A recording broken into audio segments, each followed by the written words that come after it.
It's 1:30 and this is Centennial College Radio News. I'm Brooke Reid with Irina Lytchak.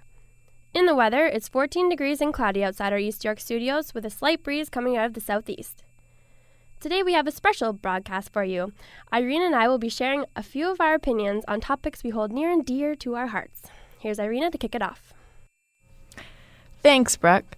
So, summer's just around the corner, and I know most people are worried about getting back into shape. My friend and I decided to shed some pounds and gain some muscle so that we can be strutting down a beach somewhere by mid-July. What really ticks me off, though, is knowing that other people, quote-unquote, cheat when they try to lose weight. And by cheating, I mean turning to drugs or doing one of those fad diets that really doesn't last. And what about the kinds of resources some people have at their disposal when it comes to getting healthy? It's so much easier for someone who has access to a gym membership or a personal trainer or even a nutritionist to get into shape. Without having these things, we kind of have to wing it and force ourselves to exercise on our own. What I'm trying to say is it's hard to commit to plain old exercise and healthy food because it takes so much more time and effort.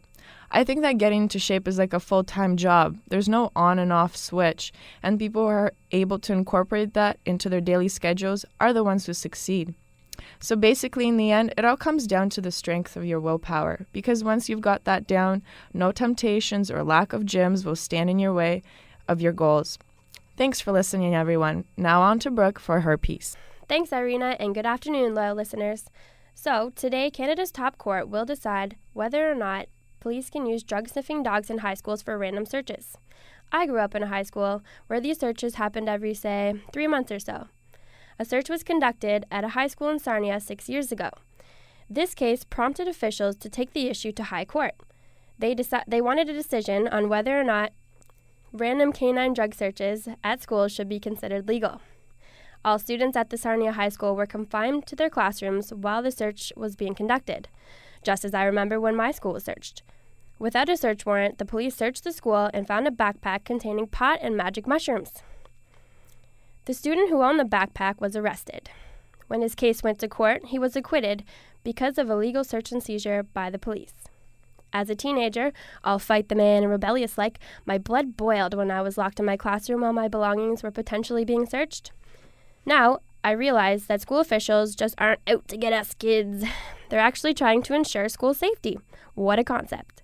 And really, when we were assigned lockers at the beginning of the school year, we had to give up our locker combination and sign a disclaimer saying that we were aware that the lockers were owned by the school and could be searched at any time. So it's not like this is a new issue. I had plenty of friends who had their lockers searched and the police found drugs. They were never convicted in court, but they were always expelled from school, which is just as damaging to their futures. The bottom line is that kids wouldn't have to deal with this issue at all if they just didn't bring drugs to school. So be cool, kids. Stay in school without drugs. And that's all from me. Let's send it back to Irina for the wrap. And that's our special for today.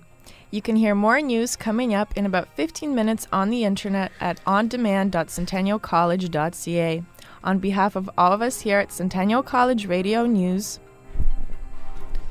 thanks for listening and have a great afternoon.